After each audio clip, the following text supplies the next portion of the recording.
Margaret Maggie Turner had always thought of her life in terms of ledgers. She was an accountant for nearly 3 decades, balancing other people's numbers with the same quiet devotion she brought to her own family. Everything had to add up. Everything had to reconcile. Until somewhere along the way, the columns stopped matching. Not on paper, never on paper, but in her own life. At 54, her mornings were eerily quiet. Her children were grown. Daniel in Seattle, raising a family of his own, and Claire teaching English in Boston. Her husband Tom had left 5 years earlier for a woman 20 years younger. The house in which Maggie still lived, a pale blue colonial in a sleepy New Jersey suburb, felt cavernous now. The walls echoed with the sound of what used to be dinner arguments over homework, Tom's heavy boots in the hall, laughter spilling out of the living room when the kids were small. She sat at her kitchen table most mornings with a cup of coffee gone cold long before she finished it, staring at the backyard where the swing set rusted quietly into the soil. The silence wasn't peaceful. It was heavy, thick, like a fog she couldn't push through. Her job had ended last year. Downsizing, they'd called it. But the truth was that Maggie, once meticulous, had stopped caring about the endless spreadsheets. She had lost her sharpness, her rhythm. Numbers no longer comforted her. They mocked her, reminding her of all the ways her own life didn't balance anymore. It was during one of these grey mornings that the letter arrived. Not handwritten, not even personal. Just a notice from the local community center about upcoming classes. Cooking for one, yoga for beginners, watercolor painting. She almost tossed it in the recycling bin, but a line on the back caught her eye. Start your second act. It's never too late. She laughed aloud bitterly at first. But that night, lying in bed with only the hum of the refrigerator in the background, the words echoed in her head. Second act. As if her first had ended. As if she could really start again. The next morning, against all logic, she found herself driving to the community center. Her hands shook on the steering wheel as though she were a teenager sneaking off to a secret meeting. Inside, the building smelled of chlorine from the pool and old varnish from the gym floor. A folding table had been set up in the lobby, staffed by a cheerful woman with a clipboard. "Looking for a class?" the woman asked. Maggie almost said no, almost turned back. But then her eyes caught a small flyer taped to the side of the table. Creative writing for beginners. Instructor James Holloway, Mondays, 6:30 p.m. She hadn't written anything since college essays, and yet, before she knew it, she was filling out a form, scrawling her name in shaky block letters. Margaret Turner. Age, 54. Occupation. She left it blank. Walking back to her car, Maggie felt ridiculous. She wasn't a writer. She wasn't anything anymore. And yet, there was a strange flicker inside her chest, small but real, like the very first spark in a cold fireplace. Monday evening arrived with a rain that drummed steadily against Maggie's windshield. She sat in her car outside the community center, gripping the steering wheel long after she had parked. The thought of walking inside, of sitting in a room full of strangers half her age, made her stomach twist. What if she had nothing to say? What if they laughed? Finally, with a muttered, "For God's sake, Maggie," she forced herself out of the car. The hall smelled the same as before, chlorine, varnish, faint mildew, but tonight the corridors were busier. People carried yoga mats, canvas totes filled with knitting yarn, stacks of sheet music. They looked purposeful, like they belonged. Maggie felt like an imposter. Room 214. She found it at the end of a hallway. The door was propped open with a wedge of wood. Inside, tables had been pushed into a square. A dozen people sat scattered around, some chatting, others bent over notebooks. And at the far end of the room stood the instructor. James Holloway was not what she expected. She'd imagined a thin, balding man with spectacles and a tweed jacket. Instead, James was in his early 60s, tall, broad-shouldered, with a mane of silver hair and an open-collared shirt. His presence filled the room not with intimidation, but with a quiet gravity. "Welcome," he said warmly as Maggie slipped into a chair near the door. "Come in, find a seat. This isn't high school. We're all here because we want to be." Maggie managed a tight smile. Her pen rolled nervously across the table. James began by introducing himself. A retired journalist, he explained, who had covered everything from city council meetings to war zones. Now he wanted to share what he had learned about the power of stories. Writing isn't about talent, he told them. It's about honesty. If you can tell the truth on paper, you're already a writer. Around the room, students introduced themselves. A young mother hoping to write children's books, a retired truck driver who wanted to document his road adventures, a college student majoring in literature. When it came to Maggie's turn, she hesitated. "I'm Margaret Turner." "Maggie," she said softly. "I don't know why I'm here exactly. I just thought I'd try." James gave her a nod that was both kind and steady. "That's more than enough reason." The class began with a simple exercise. Write for 10 minutes about a childhood memory. Maggie froze at first. The lined page in front of her looked endless, merciless. Then, without warning, her mind conjured an image. Her daughter Claire, at 8 years old, running barefoot through the sprinkler on a summer afternoon, hair plastered to her forehead, laughing so hard she hiccuped. Her pen moved, words tumbled out, awkward, but unstoppable. By the time James called time, her hand ached. She looked down at what she'd written, messy, uneven sentences, but alive, real. When a few volunteers read their pieces aloud, Maggie kept hers close to her chest. Yet she felt something she hadn't in years. Possibility. As if some locked room inside her had cracked open just a sliver, letting in light. At the end of class, James stopped her at the door.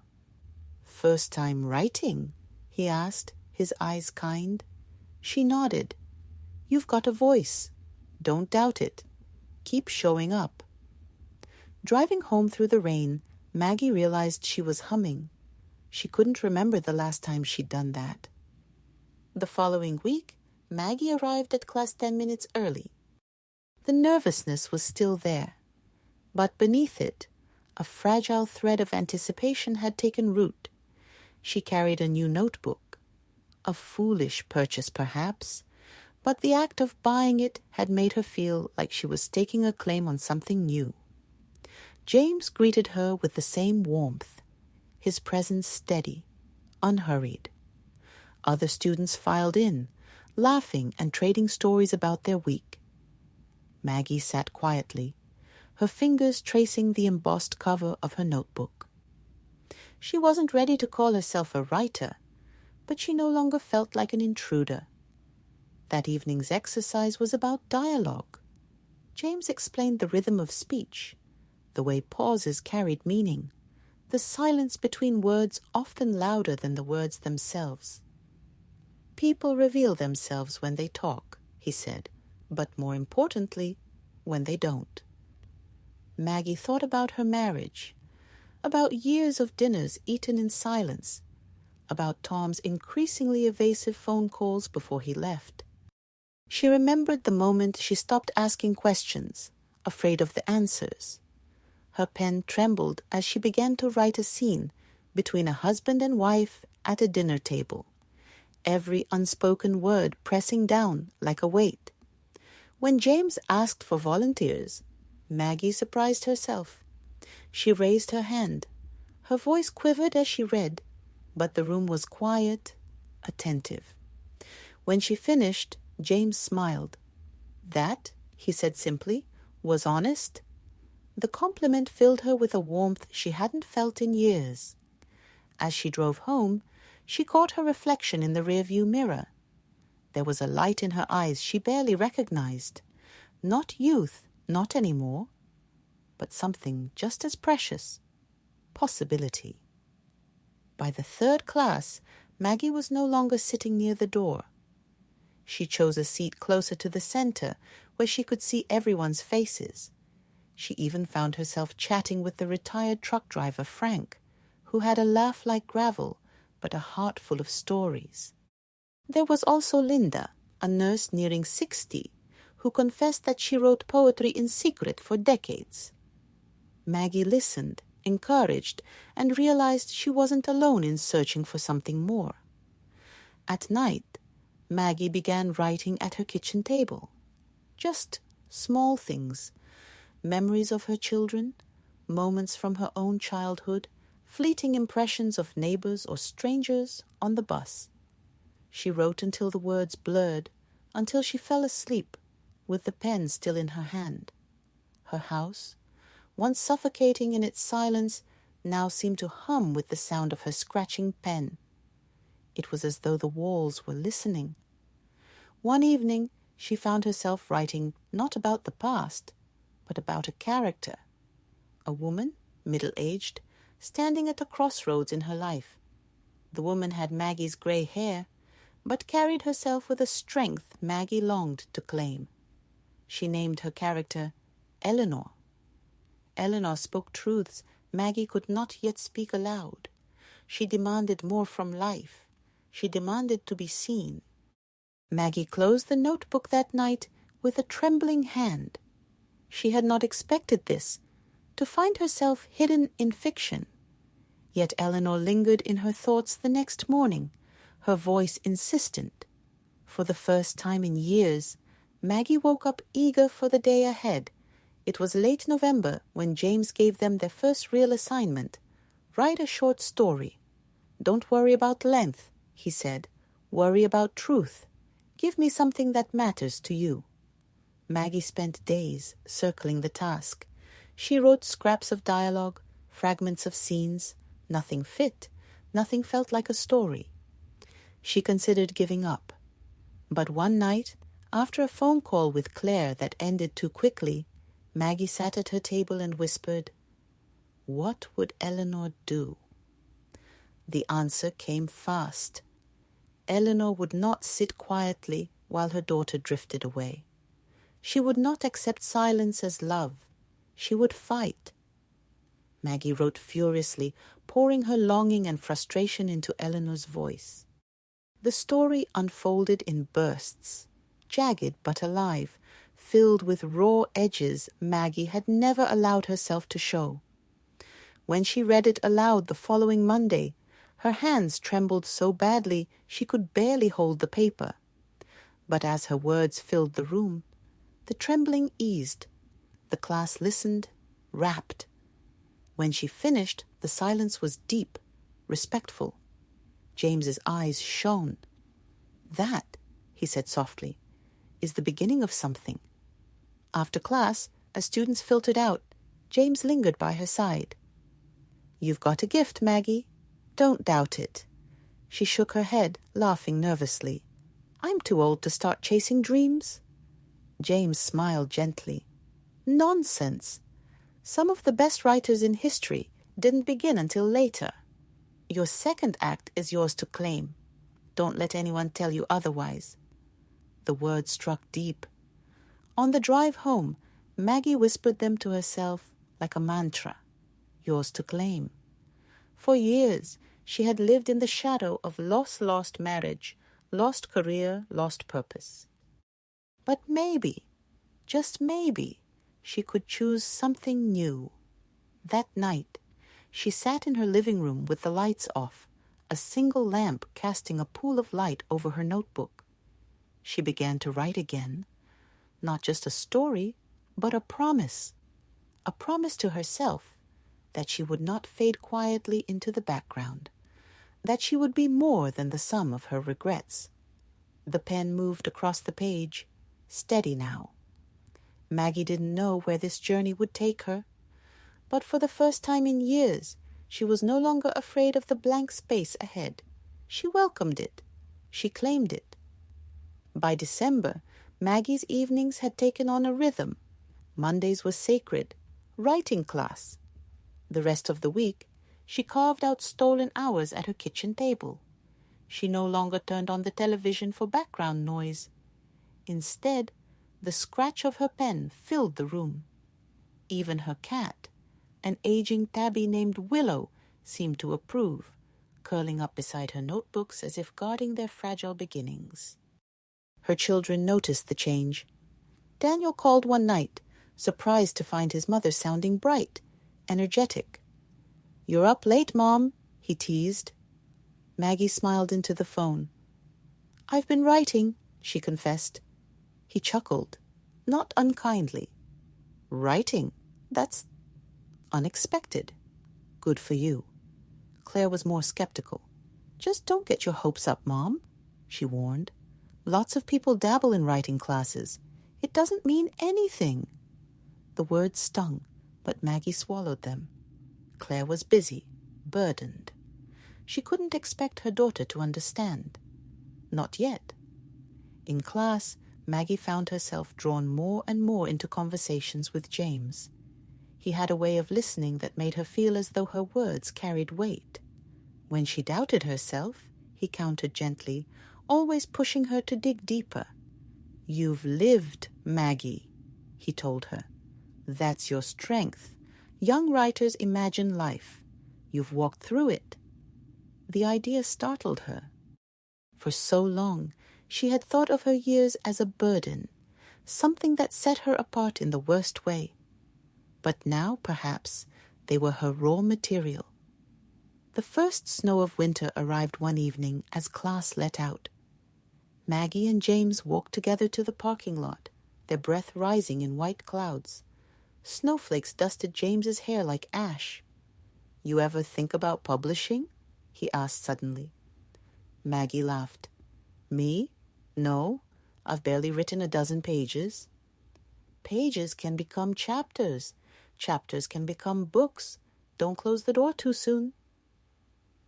The idea lingered long after she drove away, the snowy streets glowing under lamplight. A book, her name on a cover. It seemed impossible. And yet, so had everything else she had done in the past few months. The thought both terrified and thrilled her. At home, she sat at her desk long into the night. Willow purred softly at her side. Maggie opened her notebook, turned to a fresh page, and wrote at the top in large, unsteady letters, "Eleanor's story." Eleanor grew quickly on the page. Maggie wrote her into scenes she herself had never dared live. Eleanor confronted her husband's betrayal head-on, demanding truth instead of shrinking away. She stood on stages, spoke to crowds, traveled alone to cities Maggie had only seen in travel magazines. Eleanor was bold, reckless, unafraid. Each night Maggie poured more of herself into Eleanor, shaping her not as an escape, but as a possibility. She began to realize Eleanor wasn't someone else entirely. She was the voice Maggie had silenced for decades. One Monday, James asked the class to bring in something longer, a chapter perhaps. Maggie hesitated, but finally printed her pages. When her turn came, she read aloud. Her voice cracked at first, but then it grew steadier, stronger. Eleanor's defiance filled the room. By the time Maggie finished, her classmates were silent. Frank, the truck driver, whistled softly. "Damn, Maggie. That's something." James's eyes gleamed. "Eleanor is alive. Keep going." The encouragement shook her. She had half expected them to laugh, to dismiss her as a middle-aged woman playing pretend. Instead, they believed in her character, in her. At home, Maggie taped her pages to the wall, one after another, until her dining room looked like a patchwork quilt of Eleanor's life. She would pace the floor, reading aloud, rearranging scenes. For the first time in years, she lost track of time. Midnight came and went without her noticing. But with the excitement came fear. What if she failed? What if Eleanor fizzled out, unfinished? The thought gnawed at her. Then late one night, as snow fell heavy outside, she whispered aloud, "I won't stop." It wasn't just a promise to Eleanor. It was a promise to herself. By January, Maggie had written nearly 50 pages. Her dining room wall was crowded with sheets, the story of Eleanor spreading like ivy. The act of creation energized her, but it also unearthed memories she had buried. Some nights she cried without knowing why. Other nights she laughed aloud at Eleanor's audacity. It was as though writing had cracked open a shell around her heart, and everything she had held back for years was spilling out. Her children noticed the change more clearly now.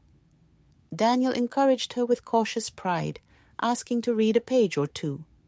Maggie promised she would show him when it was ready. Claire, however, remained skeptical.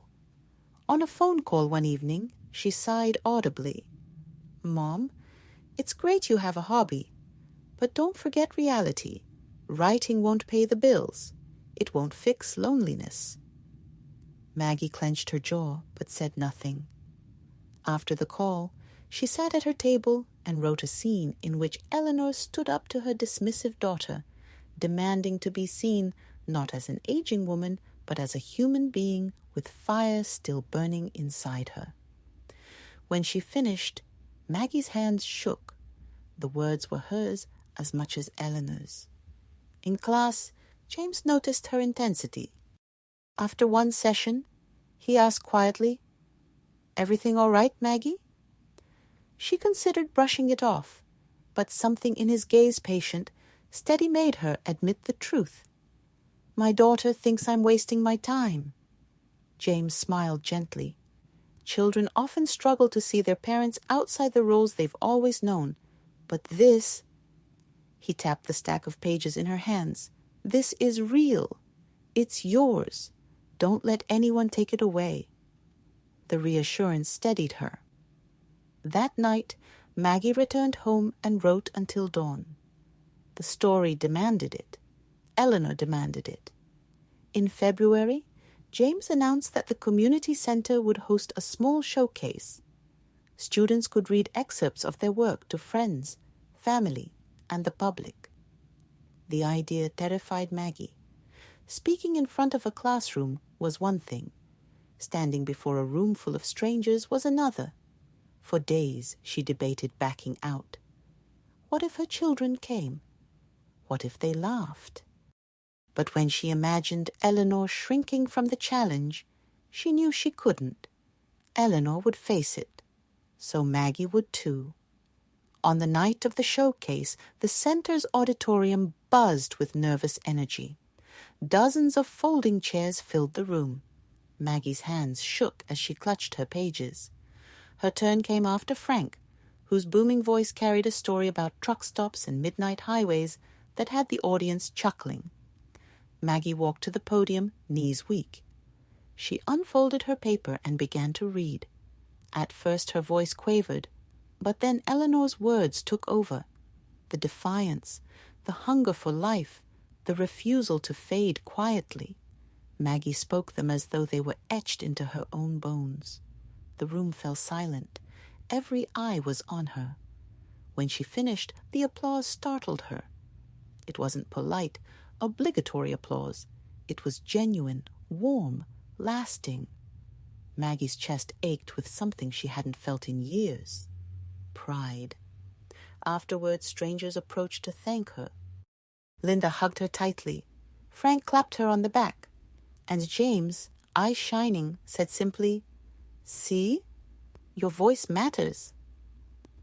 Driving home that night, Maggie whispered into the darkness, "I am a writer." The words felt fragile, dangerous, but also exhilarating. For the first time, she believed them. The showcase had left Maggie elated, but the high quickly gave way to unease. Success, however modest, stirred up shadows. She dreamed of Tom, her ex-husband, appearing at the back of the auditorium, smirking at her words. She woke with her heart racing. That weekend, while sorting through old boxes in the attic, she found a stack of photographs, her children young, Tom smiling beside her at a picnic table. A life that seemed to belong to someone else. The sight filled her with conflicting emotions, grief, anger, longing. She shoved the box closed, but the ache lingered. In class, she funneled those feelings into Eleanor. She wrote a chapter in which Eleanor met her former husband after years apart. The man was smug, dismissive, unchanged, but Eleanor stood tall, her words sharp and unapologetic. Writing the scene left Maggie shaken, as though she herself had finally spoken the words she had swallowed for years. James noticed her tension. After class, he asked, "Do you ever think about sharing this with your family?" Maggie shook her head quickly. Not yet. They wouldn't understand. But that night, as she stared at Eleanor's defiant words, she wondered if he was right. Perhaps hiding her writing was another kind of silence, another way of erasing herself. Still, fear held her back. March brought the first hints of spring. The snow melted, leaving behind damp earth and the smell of renewal. Maggie continued to write feverishly, but her relationship with Claire weighed heavily on her. Every phone call was brief, distant. Claire spoke of work, of deadlines, of colleagues. Rarely did she ask about her mother's life. One evening, Maggie took a risk. She emailed Claire a short piece and excerpt from Eleanor's story. Her finger hovered over the send button for nearly an hour before she clicked it. Then she waited, heart pounding.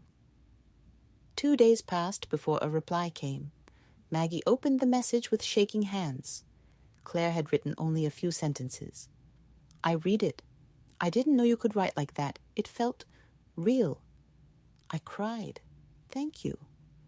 Maggie pressed her hand to her mouth, tears filling her eyes. It wasn't full reconciliation, not yet. But it was something. A fragile bridge stretched between them. In class that week, Maggie shared the moment with James. He nodded, smiling softly. "Words can heal, Maggie. Sometimes faster than silence ever could." She left the center that night walking taller, the spring air cool and alive around her. For the first time in years, she felt not only like a mother, but like a whole woman, complex, flawed, but undeniably alive. The weeks following Claire's email carried a new kind of energy. Maggie wrote with greater confidence, her words bolder, sharper. Eleanor's story grew into a tapestry woven with fury, love, and hope. Every page Maggie produced seemed to peel back another layer of fear inside her. One evening after class, James lingered again. They walked together to the parking lot, the air brisk but carrying the scent of thawing earth. "You're different," he remarked, "lighter, stronger." Maggie laughed softly. "I feel different. I never thought writing could change me." James paused, looking at her carefully. "Writing doesn't change you, Maggie. It reveals who you've been all along." The words hit her harder than expected. For a long time, she had seen herself only through the lens of her failures. Divorce, lost job, children drifting away. But now, for the first time, she glimpsed a version of herself who was more than the sum of losses. Someone whole, someone worth hearing. The next week, James asked her to stay after class. They sat across from each other in the empty room, the hum of fluorescent lights filling the silence. "I've been thinking," he said slowly. "You should consider submitting Eleanor's story to the state writing contest. Deadline's in May." Maggie froze. "A contest?" "James, I'm not ready. I'm not." "Good enough." His smile was gentle but firm. "You are. And even if you don't win, the act of submitting will change you. It's a declaration." That night Maggie couldn't sleep. She sat at her table, staring at Eleanor's pages. The idea terrified her, but beneath the fear was excitement. Maybe it was time to cross that line. The decision to enter the contest consumed Maggie. She printed Eleanor's chapters, read them aloud, edited, scribbled notes in the margins. Some nights she felt unstoppable. Certain her words carried weight. Other nights she collapsed into despair, convinced she was a fool chasing a fantasy. One evening she called Daniel. Hesitantly, she told him about the contest. He was quiet for a moment, then said, "Mom, do it. Even if nothing comes of it, you'll know you tried. And I think you're braver than you realize." His words steadied her, but Claire's response was more complicated. When Maggie mentioned the contest, Claire sighed. "Mom, you're setting yourself up for disappointment. What if they don't even read it? What if they do?" Maggie interrupted, surprising herself with the firmness in her voice. "What if they read it and it matters to someone?" The silence on the other end stretched long. Finally, Claire said softly, "Then I hope it does, Mom. I really do." At class, Maggie confessed her fears. James listened, then handed her a slim folder. Inside were contest guidelines, neatly marked with his notes. "Deadlines aren't enemies," he said. "They're invitations." That weekend, Maggie cleared her dining table entirely, covering it only with Eleanor's pages. She brewed a pot of tea, lit a candle, and whispered aloud, "Let's finish this." Then she began to write with a new kind of fire-defiant, unyielding alive. By late April, Maggie had written over 100 pages. Eleanor's life sprawled across her notebooks, her dining room wall, and her dreams. It wasn't perfect, Maggie knew that, but it was hers. Every sentence carried her blood, her laughter, her tears. And now it was time to let go. The contest deadline loomed. Maggie spent days revising, trimming excess, smoothing rough edges. She printed her pages on crisp white paper, the stack heavy in her hands. Willow watched from the windowsill as Maggie slid the manuscript into a large envelope. Her fingers trembled as she sealed it. For a long moment, she simply stared, paralyzed. This wasn't just paper. This was herself, bared to strangers. Finally, with a deep breath, she scrawled the address. At the post office, she hesitated once more, standing in line as though walking to the gallows. But when the clerk took the envelope, stamping it with a dull thud, Maggie felt a strange lightness. It was out of her hands now. Whatever happened, she had done it. She had declared herself. That night, she poured herself a glass of wine and whispered aloud, "I'm a writer." For the first time, the words no longer felt like an act of defiance. They felt true. May was a month of restless anticipation. Maggie checked the mailbox obsessively, even though she knew results wouldn't come for weeks. Every day without news felt like a verdict in itself.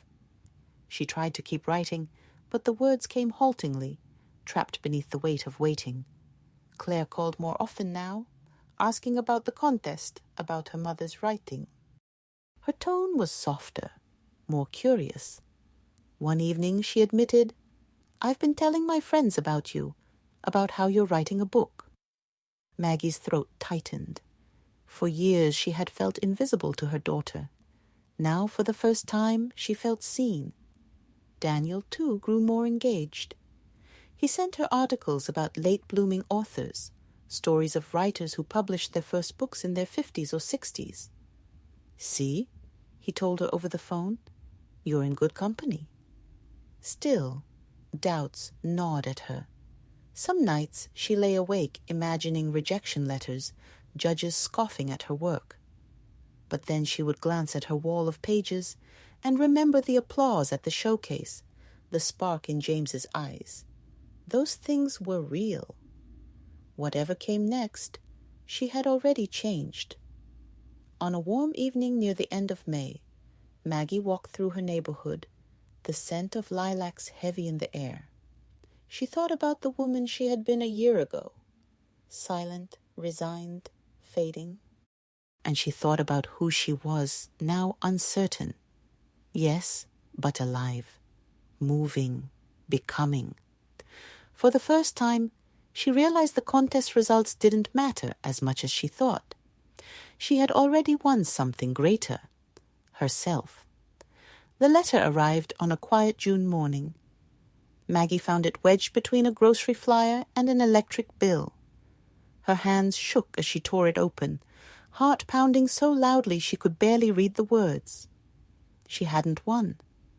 She hadn't even placed. The judges thanked her for her submission and encouraged her to keep writing. For a moment, disappointment crashed over her like cold water. She sank into a chair, the letter limp in her hands. She had dared to hope, and now that hope lay crumpled at her feet. But then her eyes fell on the wall across the room, still covered with Eleanor's pages. The sight steadied her. Those pages existed because she had written them. They were alive because she had breathed life into them. No contest could take that away. Later that afternoon, she called Daniel and Claire. Her children listened quietly as she told them the news. To her surprise, Daniel laughed gently. "Mom, it doesn't matter. You wrote a book. That's more than most people ever do." Claire's voice was softer. "I'm proud of you, Mom. Really proud. And I'd like to read it. All of it." Tears blurred Maggie's vision. Rejection from strangers mattered far less than these words from her daughter. She realized suddenly that she hadn't lost anything. She had gained more than she ever expected. Weeks later, Maggie stood at the front of the same community center auditorium, this time not as a student, but as a speaker. James had invited her to share her journey with a new class of beginners. Nervous faces looked up at her, mirrors of her own from months ago. "I'm not here because I won a contest," she told them. "I'm here because I found my voice. And so can you. It's never too late to begin your second act." The applause warmed her like sunlight. As she gathered her notes, she thought of Eleanor, the fierce, defiant woman who had carried her through the darkness. Eleanor was still with her, but now Maggie no longer needed to hide behind fiction. She was ready to live her own truth. That evening, as the sun dipped low and fireflies sparked in the summer air, Maggie sat at her desk once more. A fresh notebook lay open before her. She picked up her pen, smiled, and began to write the first words of a new story. It didn't matter where it led. What mattered was that she had begun, and she would not stop. Her second act had only just begun.